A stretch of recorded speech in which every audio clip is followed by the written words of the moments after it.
Hello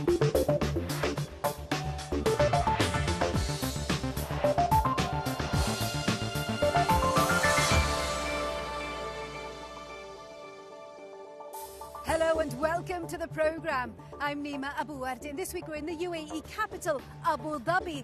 Its biggest property firm has received a $5 billion bailout from the government in the wake of falling property prices and a slumping market. But why didn't the city learn from the mistakes of its neighbour, Dubai? I think it's about time that they rethink the economic strategy which we have been following over the past 40 years, which have led to some of the problems that we are going through today. Also coming up this week, the competitive edge, how Saudi Arabia is counting on female entrepreneurs to boost its economy. Reviving an age-old industry, why Dubai is breathing new life into pearls. Passengers and politics. Dubai Airport posts record results, but can it resolve the rows over landing rights? And a dying trade. This man may be the UAE's last tombstone maker, but he says he's not giving up just yet.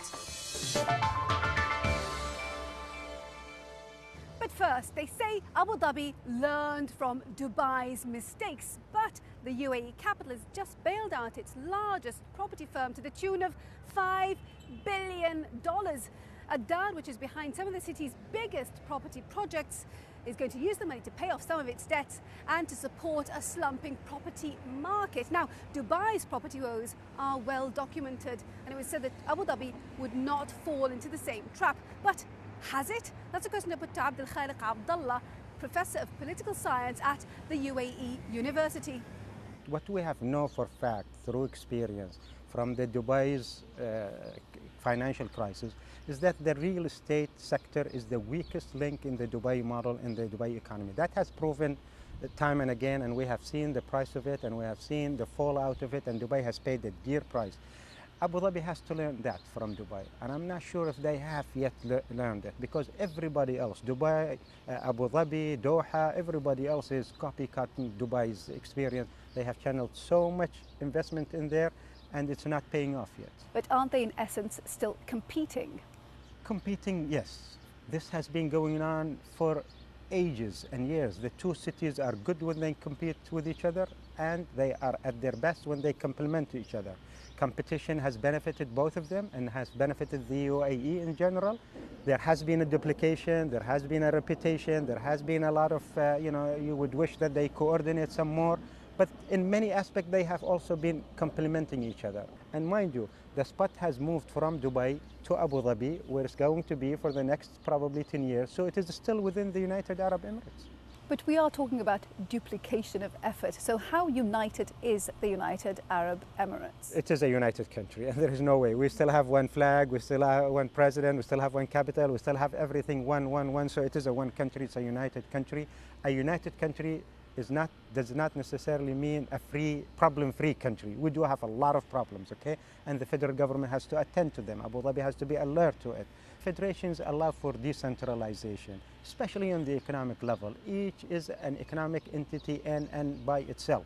But on the political level, on the security level, on social level, it's as integrated as any unitary political system in the world. But when you look at other emirates, the likes of Fujairah, Ras Al Khaimah, Ajman, these are poorer emirates, and there are voices of discontent about the distribution of wealth. I wouldn't doubt the fact that the United Arab Emirates has benefited everybody. The question is there a room for a better distribution of wealth? Of course there is, okay? Is there a need to take that decision right away? Of course, and I think we should, because you can't have, a super economy in Abu Dhabi and in Dubai sitting next to places like Fujairah or Ajman, which probably have a lot of problem with infrastructure, with hospital, with education, etc. That doesn't work. The federal budget is too small. I think they need to invest more into it. And I think it's about time that they rethink the economic strategy which we have been following over the past 40 years, which have led to some of the problems that we are going through today. So a fundamental rethinking of the economic development strategy is in order now. Dr. Abdel Khaliq Abdallah speaking to me earlier.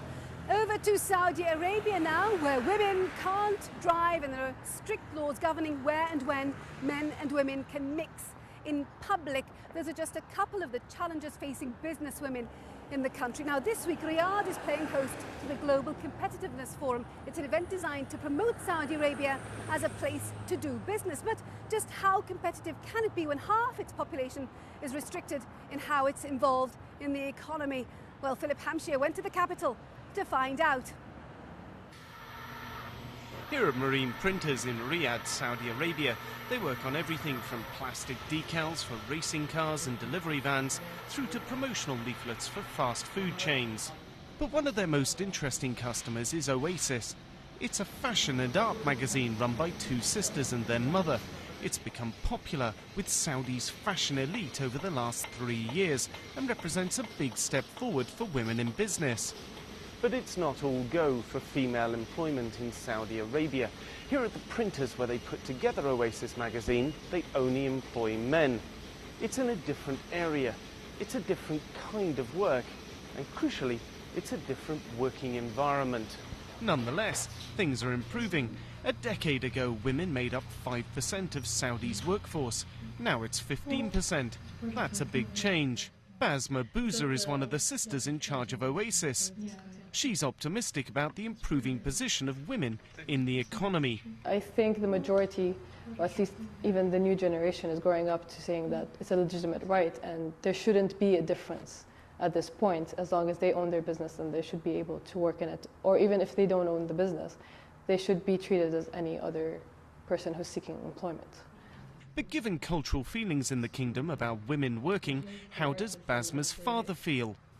I'm honored and happy to see them because I was blessed with 4 girls. I've invested all my time and my resources in educating these young girls to become a good citizen of the country. Entrepreneurship is a key route for women looking to become employed in the country. Women bring a different perspective and a way of understanding problems and issues. The real issue is the integration of women into all aspects of life in a 21st century economy and society. And to me, that is a fundamental part of the innovation process. One of the main issues for Saudi Arabia is unemployment. Officially, it's currently 10%. And remember, that's with most women not actively seeking work.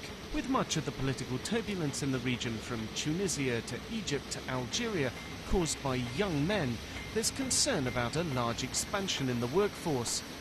That's especially true as Saudi women are on average more likely to go to university and have a stronger work ethic because they have more to prove.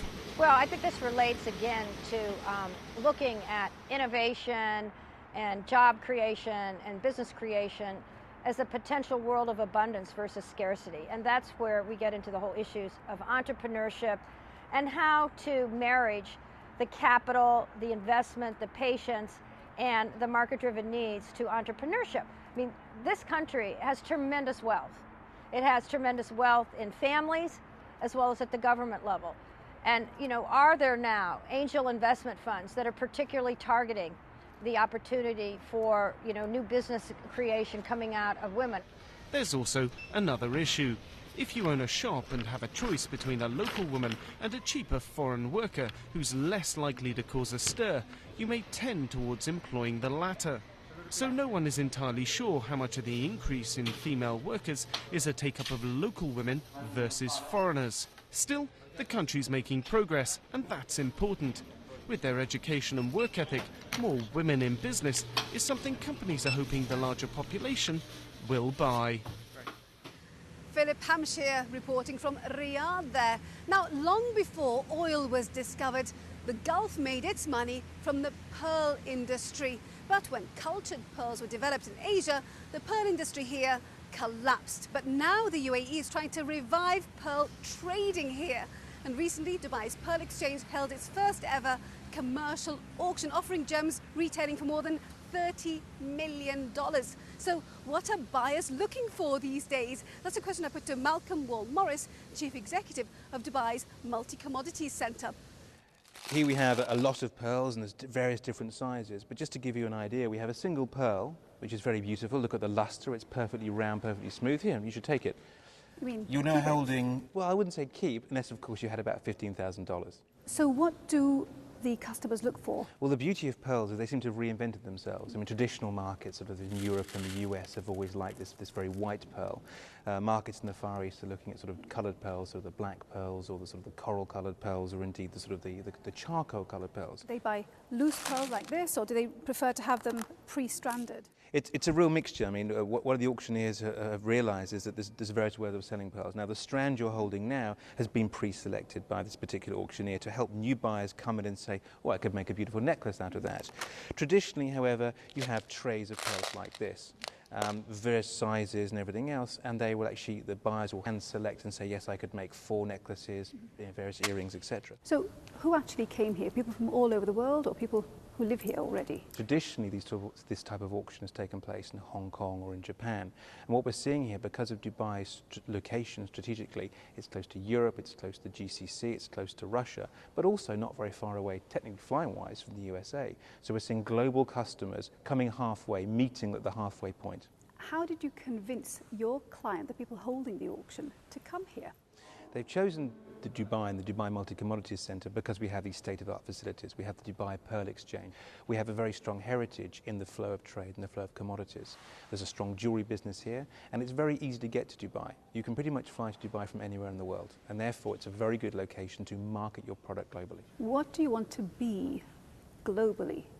Well, Dubai traditionally is a centre of trade, and what we're seeing at the Dubai Multi-Commodities Centre is an increase in the flow of trade and goods traded through Dubai. An example I can give you is the diamond trade.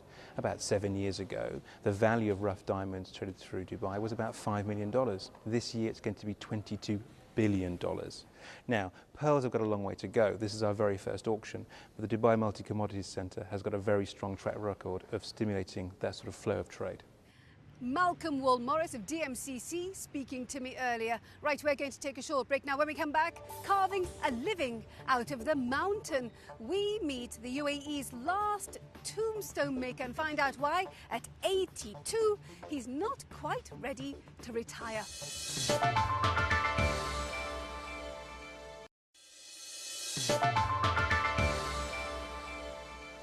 Welcome back to the programme. I'm Nima Abuwardi. Now, more than 47 million passengers passed through Dubai International Airport last year, making it the world's 5th busiest airport. It's also the world's 4th busiest cargo airport, and it's growing. A dedicated terminal to the A380 Super Jumbo is being built, and last year a brand new airport opened at the other end of the city, which will have its first passengers later in the year. But is this growth sustainable? That's a question I put to Paul Griffiths, the head of Dubai International Airport. Well, we've seen 15.5% growth since 1960 when the airport was formed, so I think that's a good track record. In fact, during our 50th year, we will be growing to over 50 million passengers, so I think the growth is definitely sustainable. How so? Constant investment in infrastructure, investment in quality of service, and really doing things just ahead of the requirements. So our brief here is not to constrain the natural growth of our airlines here, particularly Emirates and Fly Dubai, our 2 home carriers. But what about the airport that you're building on the other side of Dubai? It's being built in the middle of nowhere now. Well, Dubai World Central will become the major airport for Dubai, but that's a future requirement. And what we're going to be concentrating on at Dubai International is getting to 90 million passengers, which is our goal here for 2018. So looking into the future, it's good to have that site, it's good to have it operational. It will be taking a lot of cargo pressure out of Dubai International to allow passenger operations to continue to expand. Of course, the latest issue is the German carrier Lufthansa saying that doing business here is not fair.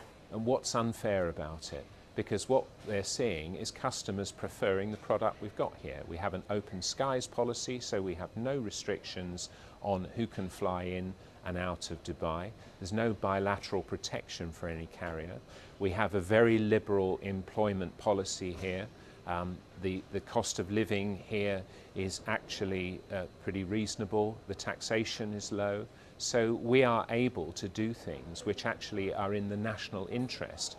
That isn't the case in Europe, and I think the problem is Lufthansa is looking at its highly unionised environment, all the restrictions that it's operating under, and it's actually its own problems that are being reflected in its jealousy of the position here in Dubai. Now, you have had to deal with various issues. You've had the European airlines complaining about how business is done here. There's an issue with Canada and landing rights, and of course now Lufthansa is the latest one to say there are problems with doing business in Dubai and with Emirates Airlines specifically. Is there the fear that consumers might get dragged into this and perhaps not want to fly Emirates anymore? Those host carriers are pushing up costs, they're pushing up fares, there's taxation, all sorts of things that make the travelling public from those particular points of origin having to pay more for their travel than we're able to offer them. So the customer's not getting a fair deal from all this activity. Now, at the moment, 60% of the people who pass through Dubai do just that. They don't enter Dubai proper. Do you see that changing? We've been very pleasantly surprised, actually, that the growth of the origin and destination market here in Dubai has remained as strong as the growth in the transfer market. So we are a global hub and a great high-quality destination as well. So we're very encouraged by the growth of those two segments. Paul Griffiths, the head of Dubai International Airport, speaking to me earlier. Right, let's see what other business stories are making headlines across the region this week. And staying with aviation, reports suggest Abu Dhabi's Etihad Airways is considering a bid for rival airline Virgin Atlantic. Neither side has confirmed the move, but Richard Branson, who still owns 51% of the airline, has said he's considering selling his stake. Etihad announced a 29% rise in revenues last year, but still isn't profitable. The state-backed airline says it's now set a 2012 deadline to start making profits. The Middle East and North Africa will continue to have the world's highest rates of unemployment this year, according to the UN. The region's jobless rate is likely to stay around 10%, but soar as high as 40% for the under-25s. That's likely to put further pressure on governments in the region from disaffected voters and those protesting against rising prices and a lack of job prospects. Demand for energy in Saudi Arabia is set to more than double over the next decade, according to new figures. A rapidly growing population and new industrial and transport projects mean that the kingdom could struggle to meet demand. Saudi Arabia is set to spend $80 billion to increase its power generation capacity over the next 10 years. Now, just a few hours' drive from Abu Dhabi is the Emirate of Ras Al Khaimah, and it's home to Ali Rashid Al Duhouri, thought to be the UAE's last tombstone maker. He's been etching his living out of the mountains for more than 40 years, and he's not going to be stopping anytime soon. Katie Watson went there to meet him. At 6 o'clock each morning, Ali Rashid starts chipping away at the rocks high up on this mountain. After decades of experience, he makes moving these rocks look easy. It's something he takes in his stride.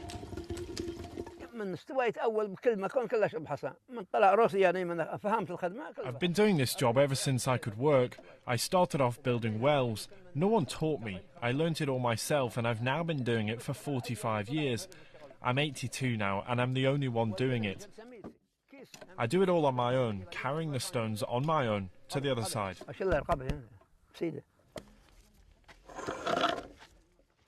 And he's worked out a system over the years.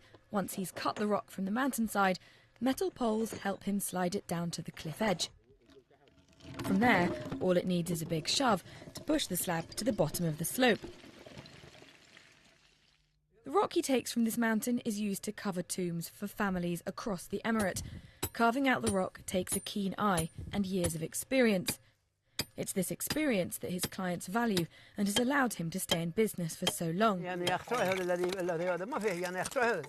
Not all the rocks work for tombstones. There are different kinds. Some of them are useless.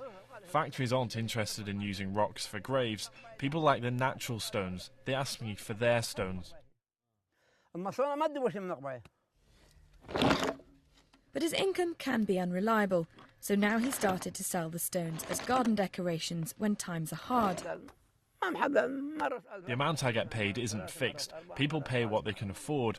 I don't ask for a certain price. Sometimes I work for 6 months and get no income at all. Other times I work for a short while and I get money coming in. Sometimes I get paid, sometimes I don't. Being a tombstone maker isn't just a financial challenge. The very physical nature of this job has put his body through its paces. His bare feet are testament to that. His job comes with dangers too. He's had his fair share of accidents, and with age, his job's only getting harder. I'm okay, but I'm not that strong now. My legs hurt climbing up and down. I can't walk a lot now. I don't have enough power. I don't have the energy, so I have to rest every once in a while. But while this job is tough, he says he's not wanting to retire quite yet. When I stay at home, I feel sick. I'm not going to stop this job. I like it. As long as I live, I'll carry on doing this job. Once his morning's work is done, he downs his tools and makes his way down the mountainside. He leaves a bag of clothes nearby to change into, and then it's home to rest before another early start tomorrow morning. Katie Watson reporting there. Well, our time is very nearly out for this week. I do hope you've enjoyed our programme. Before we go, let's see how the region's main markets performed. And remember, we'd love to hear from you. Our email address is middleeastbiz@bbc.co.uk. And now you can keep up to date with us using Twitter and Facebook. That's where you'll find the latest photos and news from the BBC's business teams around the world. And next week, we're looking at the booming business of blogging. Governments in this region are used to controlling the media. So as they cope with having to manage the unrestricted flow of information and news on blogs and social networking sites, we ask whether there's money to be made too. Until then, from me, Nima Abuarte, and the rest of the team, thank you for watching. Bye-bye.